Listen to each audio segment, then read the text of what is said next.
Canal Enciclopedia.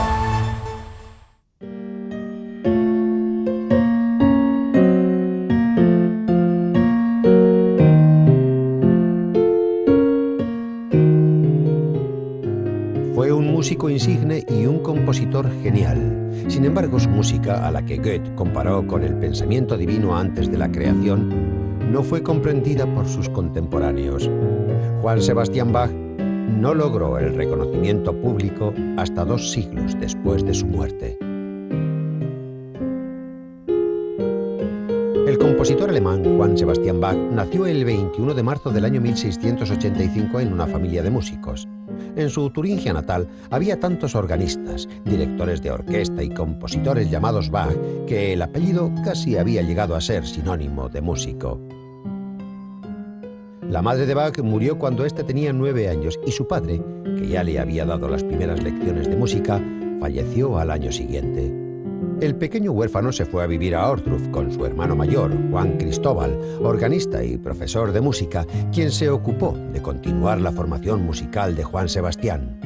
Varios años después, el joven músico, recomendado por sus profesores, se fue a Lunenburg para proseguir sus estudios.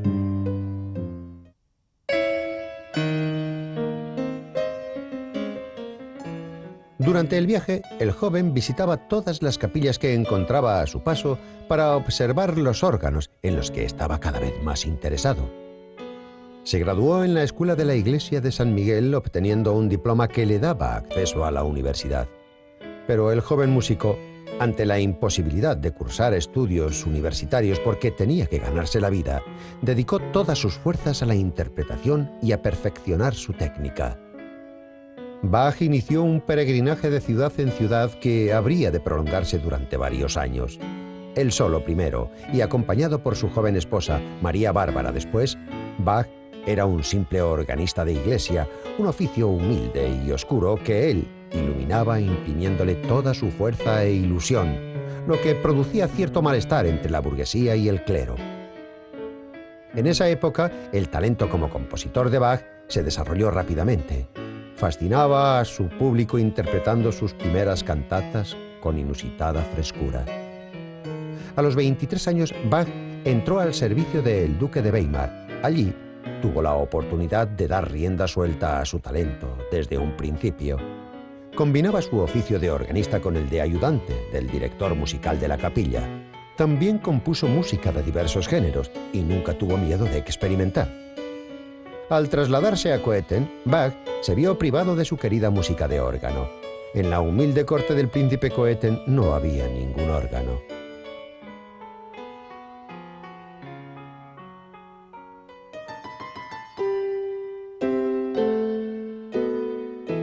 Allí fue donde Bach compuso sus famosas obras para clavecín, entre ellas el Clavecín bien temperado. Sus preludios y fugas eran revolucionarias en la música de su época. Tras la muerte de su esposa, Bach intentó en vano conseguir un puesto de organista en Hamburgo. El compositor se vio obligado a permanecer en Köthen.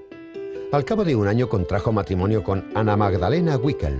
Esta mujer, poseedora de una bonita voz, habría de ser madre de 13 hijos y se convirtió en la fiel esposa y magnífica compañera del gran compositor. El sueño del compositor de abandonar la tediosa ciudad de Köthen no se hizo realidad hasta 2 años más tarde. Bach aceptó la oferta del Consejo de la ciudad de Leipzig y se incorporó como cantor o director de música de la Escuela de Santo Tomás. Desafortunadamente, sus tensas relaciones con uno de los magistrados limitaron su creatividad. Ansiando independencia, Bach decidió buscar empleo en la corte sajona. Lo consiguió en el año 1736. Pero ese puesto nunca le dio al compositor la ansiada independencia. A pesar de todos los problemas, el gran compositor siguió dedicándose a la música. Compuso un gran número de obras, como las célebres Pasión según San Juan, Oda fúnebre y Pasión según San Mateo.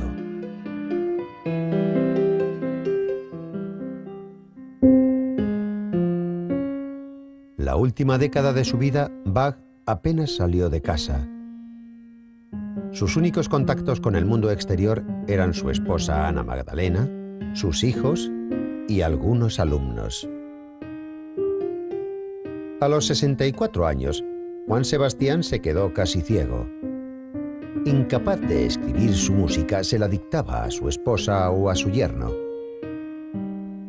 10 días antes de morir, Bach recuperó la vista inesperadamente. Pidió que abriesen las cortinas de su habitación. Se sentó en su cama y se dispuso a contemplar ávidamente el verano por la ventana. Su mejoría no duró mucho. Bach estuvo varios días inconsciente y el 28 de junio del año 1750 anunciaron: el señor Juan Sebastián Bach ha dejado este mundo. Poco antes de su muerte, Bach mandó llamar a su yerno y le dictó nota a nota la variación coral para el tema Cuando estamos en grandes dificultades.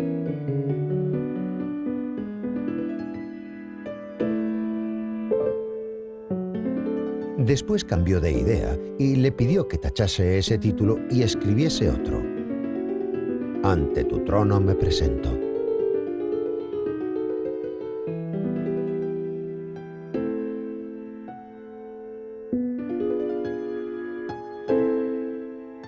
Esa fue la última de las más de 1000 obras del gran compositor.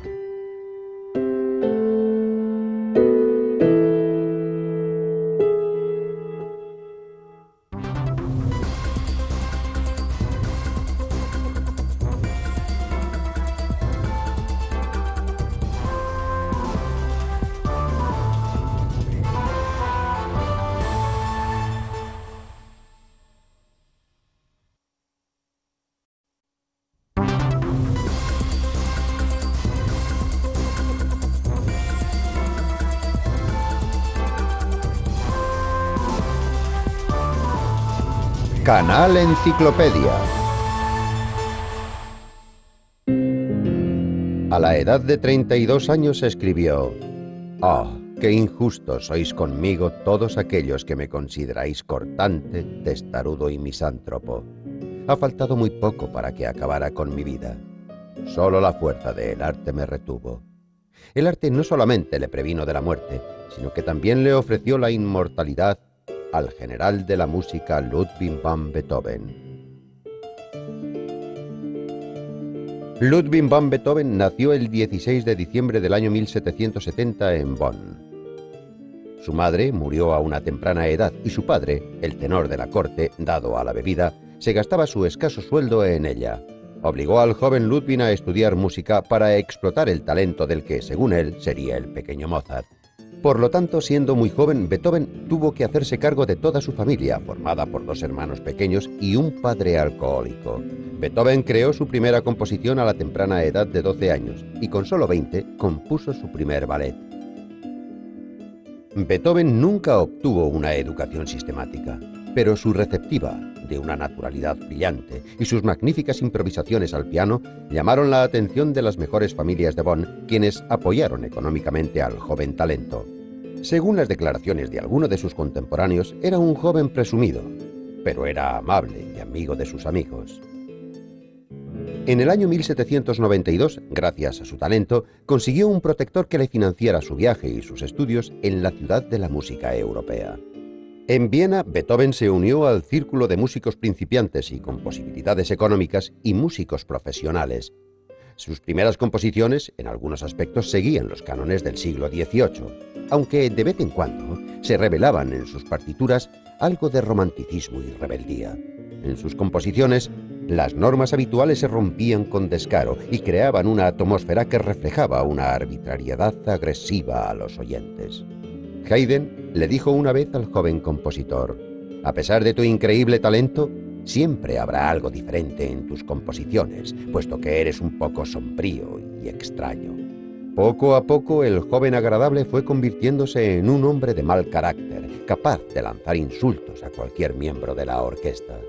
Pero existe una razón que explica tal cambio. A los 26 años, Beethoven comenzó a quedarse sordo. La enfermedad avanzaba de forma gradual. Al principio, se manifestaron unos pitidos en los oídos y luego pasaron a ser una dificultad para distinguir los tonos altos de los bajos.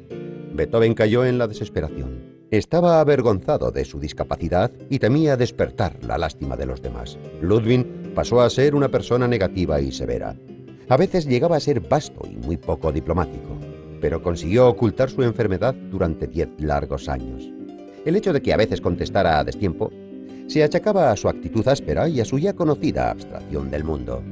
En el verano del año 1802, en los suburbios silenciosos de Viena, Beethoven compuso el Testamento de Heiligenstadt, unas confesiones de un músico atormentado por su enfermedad.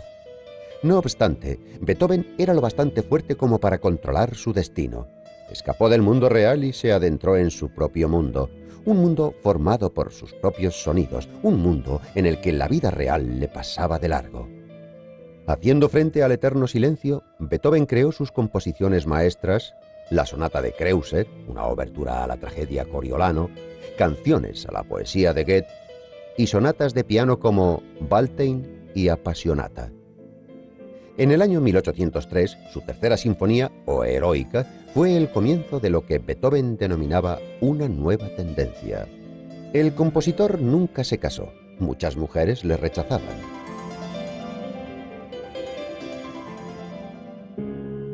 Aún así, en una ocasión, sus sentimientos hacia una de sus estudiantes le inspiraron para crear una de sus composiciones más conocidas. Su sonata más famosa, más tarde llamada Claro de Luna, está dedicada a su estudiante, la duquesa Giulietta Guicciardi. Durante casi toda su vida, Beethoven vivió en la pobreza. En una ocasión, el músico se justificó de su ausencia declarando lo siguiente: «Yo no estaba enfermo. Mis únicos pares de botas cogieron tal resfriado que casi no sobreviven». Solamente en el final de sus días comenzó a tener buenos encargos, pero el compositor solía vender los manuscritos a varios compradores al mismo tiempo, y jugando a las cartas ganaba sumas que superaban con creces sus honorarios. Ese dinero se lo enviaba a Caspar, su sobrino huérfano. Beethoven compuso la novena sinfonía estando ya completamente sordo. Durante su composición, el músico cantaba, gritaba y se alteraba. Parecía rendir una batalla emocional a un enemigo invisible. En la noche del estreno, Beethoven tomó asiento cerca del director. Al estar de espaldas a la audiencia, el músico no escuchaba los aplausos del público. Uno de los músicos le agarró de la manga y le giró para que contemplase el espectáculo. En diciembre del año 1826, Beethoven cogió una neumonía. El 24 de marzo del año 1827 hubo una gran tormenta. Según cuenta un testigo, un relámpago apuntaba al lecho de muerte del compositor. Beethoven abrió los ojos, levantó su brazo derecho y alzó el puño con una mirada estricta y amenazante. Ya no respiraba. Su corazón había dejado de latir.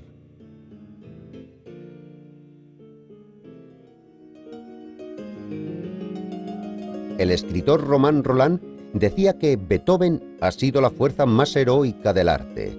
Era el mejor de los amigos para aquellos que sufrían y luchaban.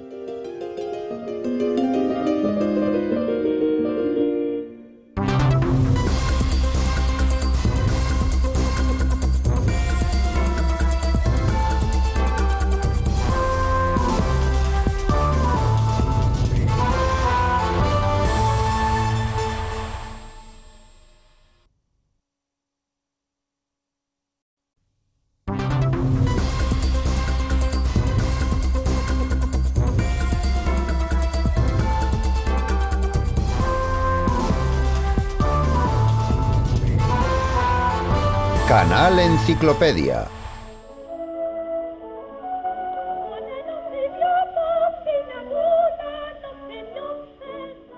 En el año 1853, un famoso compositor decía que había conocido a un hombre cuya misión era convertirse en el portavoz perfecto de esa época, un hombre que poseía una maestría que no surgiría de la tierra a través de unos tímidos retoños, sino que en tan solo un instante florecería por completo. Estas palabras pertenecen al famoso compositor Robert Schumann. Sus elogios iban dirigidos a otro compositor que no fue del todo reconocido en su época, su nombre Johannes Brahms. El hecho de que Brahms fuera un músico aventajado se debe a que nació en una familia de músicos. Esto determinaría su futuro como artista. Su primer profesor fue su padre, un contrabajista. Cuando el joven Brahms tenía 10 años, tuvo que empezar a trabajar. Formó parte de prestigiosos conciertos e incluso comenzó a preparar un programa para realizar una gira por América. Pero Kösel, su maestro de piano, convenció a los padres del chico para que el aventajado joven recibiera clases del gran maestro de la composición Eduard Marxen. Muy pronto Marxen se percató del talento de Brahms y comenzó a compararle con el difunto Mendelssohn. Marxen decía a sus amigos que un maestro se había ido porque otro, con más talento, había venido a ocupar su lugar. El padre de Johannes permitió a su hijo continuar con los estudios si trabajaba por las noches, tocando el piano en restaurantes, bares e incluso burdeles de Hamburgo, o impartía clases de música. Brahms informaba a sus pupilos de su tremendo agotamiento. En los bares en los que trabajaba podía llegar a interpretar a Beethoven en vez de música de baile, ya que el estado de los marineros no les permitía diferenciar la melodía. Johannes fue un joven enfermizo, sufría dolores de cabeza y tenía un carácter reservado. El mundo de la música sustituía a todo y a todos. En el año 1853 hizo una gira europea con el violinista húngaro Ed Remevi. El programa incluía varias piezas de música húngara y algunas composiciones de Brahms. En Weimar los músicos visitaron a Franz Liszt y en Düsseldorf Brahms entabló amistad con Robert Schumann. Al día siguiente de conocerse, Schumann anotó en su diario: «Visita de Brahms, el genio». La mujer de Schumann también anotó la fecha del día en que Dios les trajo un virtuoso de la música con el rostro de un hombre de 30 años. Para referirse al compositor de Hamburgo, ella le llamaba el mensajero de Dios. Ella fue su más leal animadora y Johannes llegó a sentir algo especial por ella, porque a su lado era mejor y más noble. Clara era esposa, una gran compositora, madre de 6 hijos, una notable pianista y además una mujer bella y sofisticada. Durante el resto de sus días Brahms sería presa del encanto de esta extraordinaria mujer. Pero ella era la esposa de alguien a quien él respetaba. Brahms fue considerado en el hogar de los Schumann no solo como un discípulo, sino también como un hijo. Johannes residió en su casa hasta la muerte de Robert Schumann en el año 1856. Después del funeral, Brahms comprendió que necesitaba soledad y libertad de creación. Dejó el hogar de los Schumann, pero Clara seguiría siendo su más fiel animadora hasta el fin de sus días. Durante los próximos 3 años, Brahms entró al servicio de la corte de Detmold y tuvo la oportunidad de familiarizarse con la música de cámara. Allí conoció a la cantante Agatha von Schiebel. Se enamoró perdidamente de ella. Pero se dice que por temor o impotencia, cuando surgió lo que concierne al matrimonio, él prefirió marcharse. En el año 1860 viajó a Viena y los ciudadanos de la capital de la música por excelencia se enamoraron del talento de Brahms. En una ocasión, la esposa de Strauss le pidió que escribiera en su diario. Brahms, halagado, escribió en su diario de una manera singular. Anotó algunas notas, pero no de su propia música. Anotó las primeras notas del Vals del Danubio Azul de Strauss. A continuación escribió: «Desafortunadamente, no son de Johannes Brahms». En junio del año 1864, Brahms tuvo que regresar a Hamburgo, ya que la turbia relación entre sus padres desencadenó una separación. Johannes hizo todo lo posible para apoyar a su madre y a su hermana, proporcionándolas un sustento económico. Poco después, su madre murió a causa de un infarto cerebral. Su muerte le dio el último ímpetu para finalizar su requiem alemán. La idea de componer una obra de estas características surgió tras la trágica muerte de Schumann, y 12 años después el compositor terminaba la 6ª parte del requiem y lo dedicaba a la memoria de su madre. En el año 1868 tuvo lugar la primera representación del requiem alemán. La obra causó un verdadero impacto emocional en los espectadores. Desde entonces, las obras más destacadas de Brahms serán los estrenos de sus composiciones, tales como la Primera Sinfonía en Do menor, la Cuarta Sinfonía en Mi menor y sonatas para clarinete. Finalmente, la popularidad de Brahms se extendió de tal forma que pudo ver realizada una de sus mayores aficiones: viajar. Visitó los lugares más pintorescos de Suiza, Alemania y Austria, y también viajó varias veces a Italia. Su lugar favorito por excelencia era la apartada localidad de Bad Ischl, Austria. Allí se encontraba cuando en el año 1896 recibió la noticia de la muerte de Clara Schumann, la mujer con la que había entablado una relación tan especial. En un año Brahms falleció. En su trabajo Brahms era inseguro y perfeccionista. Una muestra de ello es que tardase tantos años en acabar su primera sinfonía. Además, Brahms arrojaba al fuego con frecuencia nuevas composiciones que no estaban a la altura de sus exigencias. Como compositor romántico, veneraba a Beethoven y también admiraba a los compositores de la época clásica como Mozart.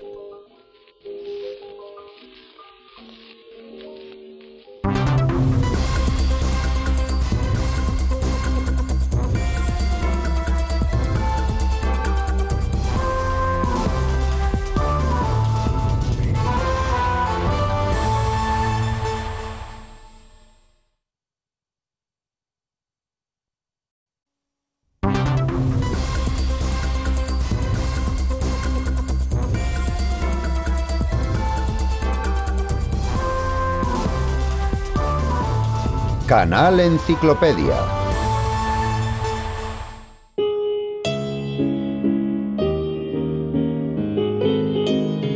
De origen varsoviano, polaco de corazón, ciudadano del mundo por su talento, vivió una vida muy corta pero intensa y murió en lo más alto de su carrera. Sus contemporáneos le llamaban el alma del piano. El nombre de este famoso compositor y pianista es Federico Chopin. Nació el 1 de marzo del año 1810 en un pueblo cerca de Varsovia. Su madre era de una familia de aristócratas polacos y su padre era un emigrante francés que trabajaba como profesor de literatura. El sonido del violín, la flauta y el piano era algo habitual en la casa de Chopin. Pero el pequeño Federico, cuando aún no sabía ni hablar, lloraba cada vez que escuchaba una melodía. Sus padres pensaron que el sonido le irritaba, pero al parecer el bebé derramaba lágrimas de impresión. Cuando Federico tenía 5 años aprendió a tocar alguna pieza sencilla al piano. Con 6 años, el conocido músico Wojciech Siunej comenzó a enseñarle. Su primera actuación como pianista fue en Varsovia. En consecuencia, el pequeño comenzó a ser invitado a los salones de la aristocracia polaca. Le llamaban el pequeño Chopin y siempre comparaban su talento con el de Mozart. A la edad de 12 años, el joven virtuoso era, si no el mejor, uno de los mejores pianistas de Polonia. Para él no existían las dificultades técnicas. A pesar de que tenía unos dedos bastante largos, el chico ideó un aparato para alargarlos aún más. El artefacto le causaba enormes dolores, pero el joven Chopin no se lo quitaba ni para dormir. Como resultado, el joven pianista consiguió tocar 1,5 octavas, mientras que los demás músicos solo podían tocar 1. Además de la música, Federico hablaba alemán y francés con fluidez. Estudió la historia de Polonia y leía multitud de libros. Destacaba por su ingenio, su agudeza y su curiosidad intelectual. Además, también tenía talento para el dibujo, sobre todo para las caricaturas.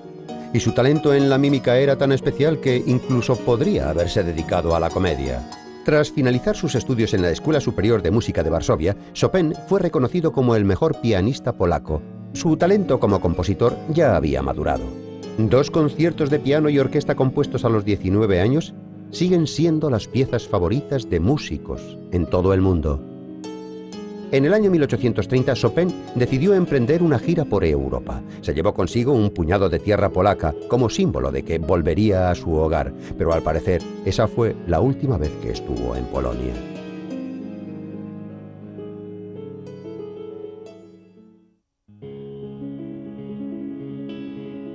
Una vez de viaje, llegó a sus oídos la rebelión de los patriotas polacos contra la autocracia rusa. Él quería regresar a su país, pero su familia temía que el compositor se uniera a los rebeldes y le convencieron de que su mejor arma era su talento. Chopin viajó a París, donde se enteró de que la rebelión había sido un fracaso. La presión política y la represión de la cultura polaca se volvió cada vez más fuerte. Entonces, el compositor escribió una de sus mejores obras en honor a estos trágicos eventos. Desde el otoño del año 1831 hasta el final de sus días, el compositor residiría en Francia. En el París de aquella época abundaban los virtuosos de la música, pero Chopin se las ingenió para impresionar a su público gracias a sus actuaciones de gran inspiración. A pesar de que no le agradaban los grandes salones y admitía que le asustaba la multitud, procuraba tocar en los salones oscuros, ya que ese era el ambiente que le producía más calma y serenidad.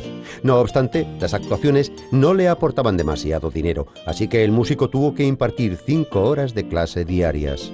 Francia nunca se convirtió en su segundo hogar. A menudo se planteaba el hecho de volver a su tierra natal, pero la popularidad de Chopin agrandó aún más su círculo de amistades. Entre ellos estaban el músico húngaro Franz Liszt, el poeta alemán Heine, el compositor francés Berlioz y el artista Delacroix. A los 26 años el compositor conoció a la escritora francesa Aurora Didevant, conocida bajo el seudónimo de George Sand. Su reputación era escandalosa. Fumaba en pipa, vestía con trajes de hombre y a menudo cambiaba a sus esposos por sus amantes. Al principio la escritora no despertó el interés de Chopin, pero los regalos literarios de Aurora y su carácter conquistaron al músico. George Sand se convirtió en su mejor amiga. Vivieron juntos durante 10 años. En esa época el talento del compositor estaba en su punto más alto. Fue reconocido como el mejor pianista del mundo. Asistir a una de sus lecciones era considerado todo un honor y solamente la alta sociedad podía disfrutar del músico tocando el piano. Raramente ofrecía conciertos, ya que prácticamente dedicaba su tiempo a componer obras. Por otro lado, su relación con Aurora se convirtió en una pesadilla para Federico. George Sand le trataba con arrogancia y le despreciaba.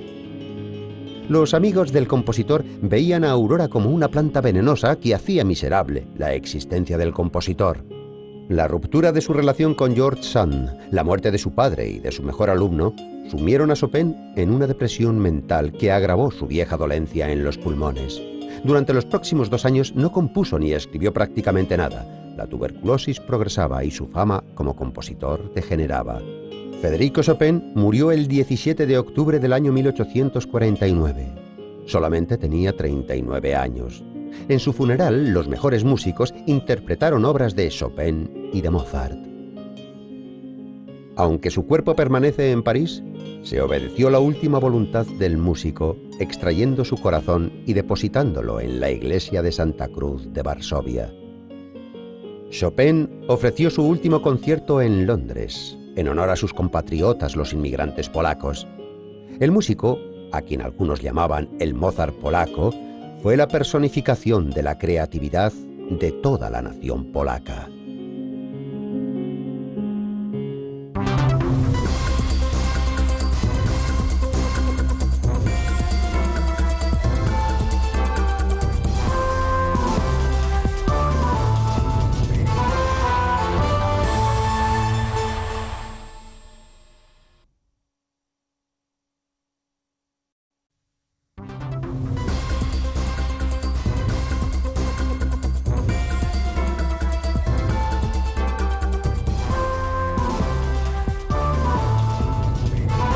Canal Enciclopedia.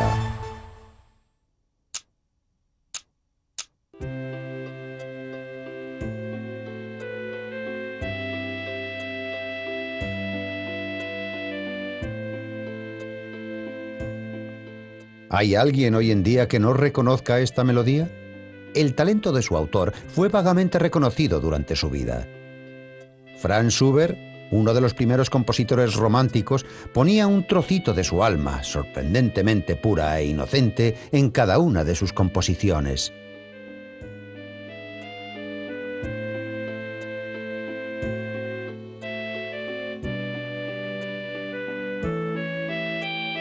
Schubert.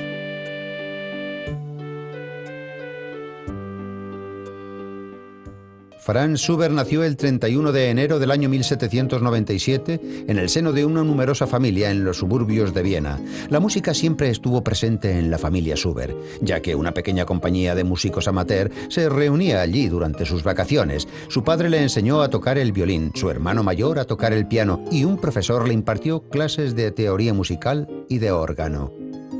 Cuando un segundo profesor llamado Wenzel Rudiska se percató del enorme talento del joven de tan solo 10 años, afirmó: «Ya sabe todo lo que hay que saber, no tengo nada más que enseñarle». Con solo 11 años, el joven Schubert fue enviado al seminario de coristas en Viena y entró como cantor en la capilla imperial. La majestuosa voz y la sorprendente musicalidad de Franz hicieron de él una pequeña estrella. Schubert creó su primera composición a la edad de 13 años. 2 años después, Antonio Salieri, profesor de la orquesta de la escuela, comenzó a dar clases al joven compositor. Pero el padre de Franz no quería que su hijo dedicase toda su vida a la música. Cuando la voz de Schubert comenzó a madurar y se vio obligado a dejar el coro, su padre le convenció para que comenzara los estudios de profesorado. Durante los 3 años siguientes, Franz enseñó en la escuela de su padre, pero Schubert no olvidaba su tan amada música y se las ingeniaba para componer durante los descansos. Con tan solo 20 años ya era el autor de 5 sinfonías, 7 sonatas y 300 canciones, donde combinaba las letras de los poemas de Goethe. No era alto, tenía un cuerpo corpulento y era tímido, pero era un joven encantador que creó una sociedad cultural especial que atraía a los mejores artistas de Viena. El compositor organizaba reuniones de artistas dedicadas a la música y a la lectura. De este entorno procede el término de Schubertiadas. La música de Schubert no dejaba de sonar, nunca dejaba el piano y componía en todo momento. Cuando Franz Schubert se dio cuenta de su verdadera vocación, abandonó definitivamente la enseñanza. Su padre, encolerizado, le obligó a dejar su casa sumido en la pobreza. Durante algunos años, Franz se vio obligado a vivir en casa de amigos, quienes le ayudaron en todo lo que pudieron. Componía todos los días, a todas horas, sin descanso y sin parar. No dejaba de componer ni siquiera durante la noche. Se levantaba por las noches para escribir estrofas que se le ocurrían. El famoso tenor Johann Borg interpretaba las canciones del compositor y así se hizo conocido en todos los salones musicales de Viena. Mientras tanto, el sincero y romántico trabajo del autor permanecía en segundo plano. Schubert no era un pianista virtuoso como Mozart, Liszt o Chopin. No conseguía saciar el gusto del público, que aguardaba composiciones brillantes. Para ganarse la vida, tuvo que trabajar como tutor de música de niños sin talento que pertenecían a familias nobles. Era muy tímido y no demandaba demasiado por miedo a ser humillado ante personajes de gran influencia.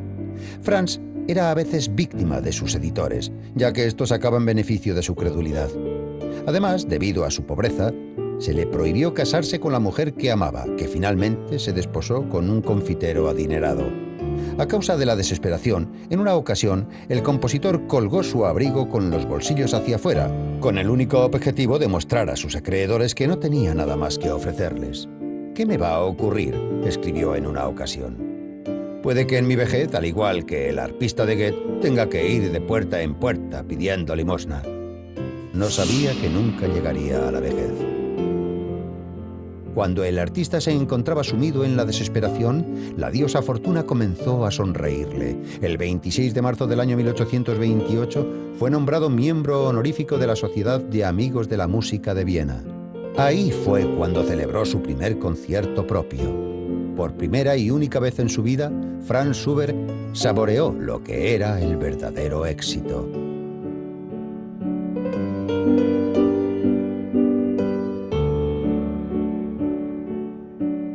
Pero su salud se veía debilitada por los años de privaciones. Schubert cayó muy enfermo.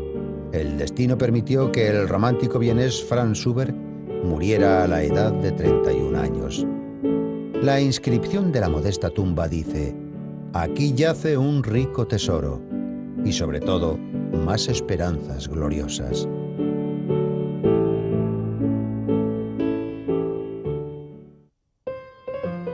El legado creativo de Franz Schubert es inmenso. 16 óperas, 22 sonatas, 9 oberturas, 22 cuartetos, 9 sinfonías y más de 600 canciones. Pero ninguno de sus mayores trabajos fue interpretado cuando el autor vivía. La séptima y octava sinfonía no fueron terminadas. La partitura de la octava sinfonía la encontró Robert Schumann 10 años después de la muerte del compositor, denominada La Inconclusa. La octava sinfonía solamente fue interpretada por primera vez en el año 1865.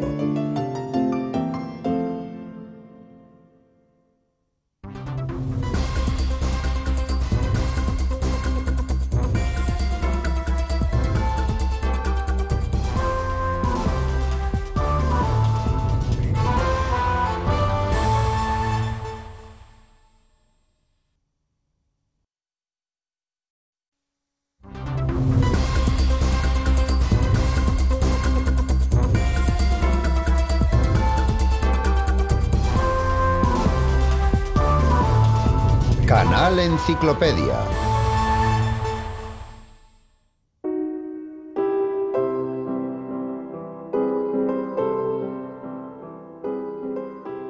Su vida fue como una novela de misterio, comenzando su carrera con un duelo musical contra su padre. La vida del rey del vals finalizó con un intento de reconstruir su genealogía. Así fue como el compositor austríaco Johann Strauss recorrió la historia. Nació en Viena el 25 de octubre del año 1825. Tradicionalmente, el primogénito debía llevar el nombre de su padre.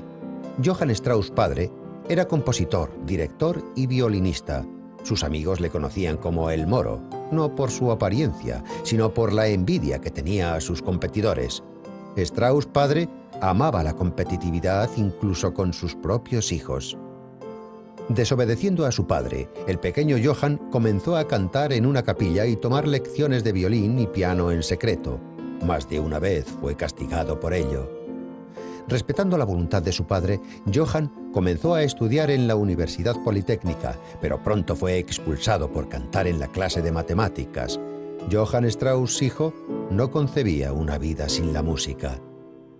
Con solo 6 años, compuso su primer vals y a los 18 años creó su propia orquesta. Debutó el 15 de octubre del año 1844 y causó una gran sensación. Algunos de los valses se interpretaron hasta 19 veces. Ni Strauss padre, que fue el creador del vals vienés, había llegado a tener tanto éxito. Los titulares de los periódicos señalaban: «Buenas noches, señor Strauss padre. Buenos días, señor Strauss hijo».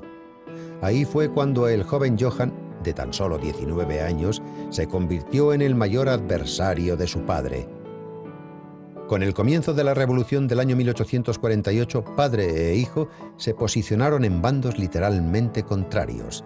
Strauss hijo se alistó como soldado en la Guardia Nacional e interpretó el himno de la Revolución Francesa, la Marsellesa. Su padre compuso un vals en honor a los opresores de la revuelta de Viena y gradualmente fue perdiendo la simpatía del público. Un año más tarde, Strauss padre moría a consecuencia de la escarlatina.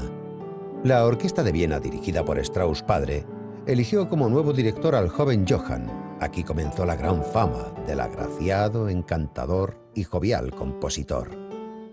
Strauss componía su música con una facilidad asombrosa. Podía componer un vals en menos de 2 horas. Componía en el tren, en un viaje, a primera hora de la mañana, a altas horas de la noche. Si no encontraba papel donde poder realizar sus anotaciones, Johann escribía sus melodías en sus puños, en servilletas de restaurante o incluso en las sábanas o en la funda de la almohada. En poco tiempo fue admirado por todo el mundo y comenzó a crear melodías de música bailable que hoy en día se denominarían como hits. Debido a su intensa actividad, a la temprana edad de 28 años, a Johann Strauss se le acumulaba el trabajo.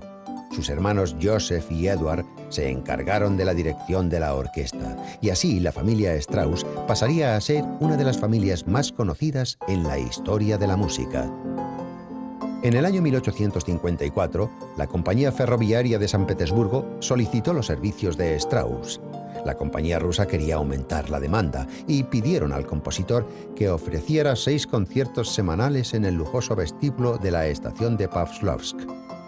En mayo del año 1856, Strauss comenzó con una de sus 11 temporadas bajo los cielos de Rusia. Capturó al público desde la primera actuación con la interpretación de sus valses y sus polcas. El propio Strauss fue capturado por los encantos de Olga Smirnitska, una de las primeras compositoras femeninas rusas. Durante un tiempo se vieron en secreto, se mandaron cartas de amor e incluso se comprometieron en matrimonio, pero los padres de Olga no consintieron que su hija se casase con un músico.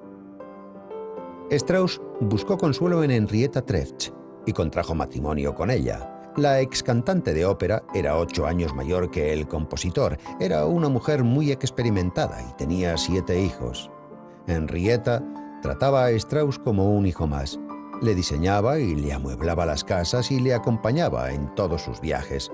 Gracias a su ayuda, Strauss llegó al corazón de los habitantes de París, Londres y Nueva York. Además, se ganó el título de El Rey del Vals y compuso cuentos de los bosques de Viena, El Danubio Azul, La vida de un artista y Voces de primavera. Además, siguiendo el consejo de su esposa, abandonó la dirección de la música de la corte, comenzó a componer operetas y aumentó sus ingresos considerablemente. Pero tras la muerte de su esposa y el fracaso de su segundo matrimonio, apartaron a Strauss de la lujosa vida a la que estaba acostumbrado. Solamente su tercer matrimonio con la viuda Adele le devolvería la felicidad, y en el año 1885 compuso la famosa opereta El Barón Gitano. Johann Strauss pasó los últimos 10 años de su vida en su mansión. Solía dedicar su tiempo a jugar al billar con sus amigos. Falleció en el año 1899 a causa de una neumonía. Fue enterrado en el cementerio central de Viena junto a Brahms y Schubert. 40 años después, en el año 1938, cuando Austria pasó a formar parte del reinado del Reich, los nazis se interesaron por su genealogía. Resultó que el hombre que representaba el símbolo de la nación austríaca descendía de sangre judía. Ya era imposible prohibir obras como Cuentos de los bosques de Viena o El murciélago, así que los inspectores se limitaron a eliminar los documentos más comprometedores, aunque para el gran genio austríaco ya carecía de importancia.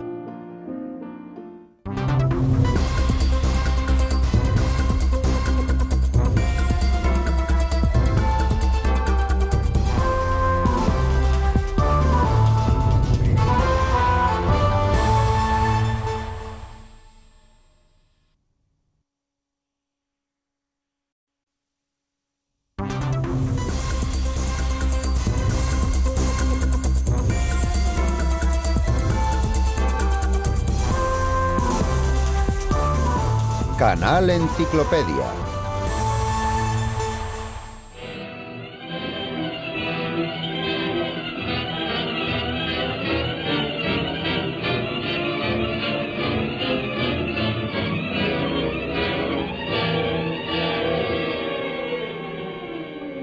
Cuando tenía 18 años me consideraba alguien importante y con orgullo decía yo. A los 25 años comencé a decir yo y Mozart. A los 40 años, Mozart y yo. Ahora solo digo Mozart. Estas palabras pertenecen a Giuseppe Verdi, el compositor que, gracias a sus óperas, se convirtió en el orgullo nacional de Italia.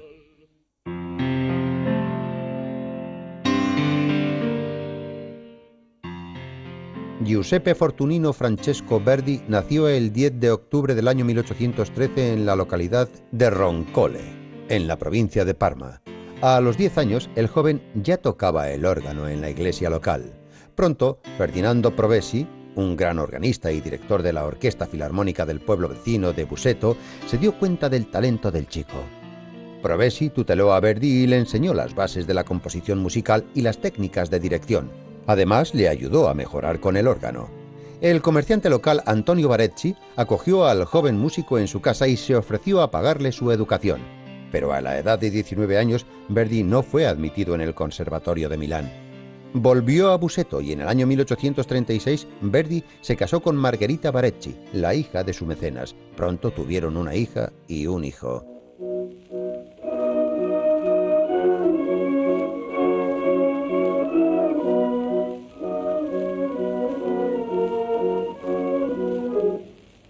Más adelante, Verdi recibió lecciones del famoso músico Vincenzo La Vigna, quien consiguió que Verdi acudiera de forma gratuita a la Scala y a conciertos y ensayos en la Sociedad Filarmónica. En uno de los numerosos ensayos a los que asistió, el director de la obra no apareció. Verdi estaba sentado observando cuando le pidieron ayuda. Más adelante, el compositor declaró: «Recuerdo muy bien las burlas irónicas de todos los músicos. Con mi cara de jovencito, mi cuerpo esmirriado y mis ropas de pobre, no infundía demasiado respeto, pero después del ensayo todo el mundo me adulaba. Desde entonces me hice cargo de la dirección». Además de eso, Verdi tuvo su primera ópera de encargo. Oberto fue llevada al escenario de la Scala, con gran éxito, en el año 1838. Pero pronto el compositor sufrió un duro golpe emocional. Verdi perdió a su hija, a su hijo y a su amada esposa, a uno detrás del otro. Y entre todos estos tormentos, decía Giuseppe, tengo que terminar una ópera cómica. No es de extrañar que el que había sido rey por un día fuese abucheado por la audiencia. El músico se encontraba aturdido y no quería volver a componer música nunca más, pero el director de la Scala le entregó el libreto de la ópera Nabucco. Trataba sobre la historia del rey Nabucodonosor. A Verdi le inspiró el texto de los coros y los hebreos cautivos. Así, el compositor consiguió superar sus miedos. El éxito del estreno restableció el buen nombre del compositor. Cuando toda Italia luchaba contra la opresión de Austria, los coros de Nabucco se convirtieron en el segundo himno nacional. Según sus propias palabras, el compositor trabajó como un esclavo durante los siguientes 8 años, en los que compuso 12 óperas. Entre ellas tenemos Il Lombardi, la cual consolidó la reputación de Verdi como patriota, y Hernani, obra que le hizo conocido fuera de Italia. Además, el compositor estaba inmerso en el movimiento revolucionario en Milán y en Roma, cuando en el año 1848 se proclamó la República en Italia. En el año 1851 se estableció en la finca de Santa Ágata con la cantante Giuseppina Strepponi. La cortejó durante 10 años hasta que la cantante accedió a casarse con él. Su mujer le sugirió que residieran en el campo para que Verdi compusiera sus obras cerca de la naturaleza, algo sin duda muy saludable y acertado. Entre los años 1851 y 1853, Verdi compuso sus obras maestras: Rigoletto, basada en el drama de Víctor Hugo; El rey se divierte; Il Trovatore, basada en un melodrama romántico español; y La Traviata, basada en la novela de La dama de las camelias, escrita por Alexander Dumas hijo. Después, debido al encargo que recibió de la Ópera de El Cairo, con la colaboración de Antonio Ghilancioni, autor del libreto, Verdi compuso otra de sus piezas maestras, Aida. El estreno de la ópera aconteció durante la apertura del Canal de Suez. Las colaboraciones con el libretista Arrigo Boito también resultaron muy fructíferas. En el año 1887 ya se representaba la ópera Otello.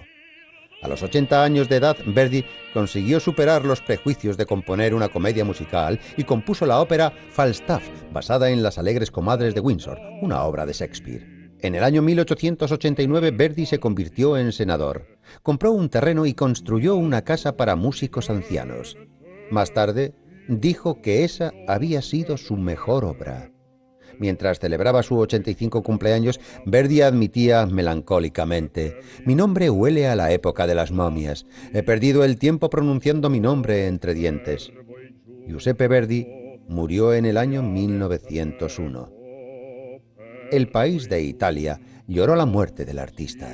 Durante su funeral se representó parte de su obra Nabucco.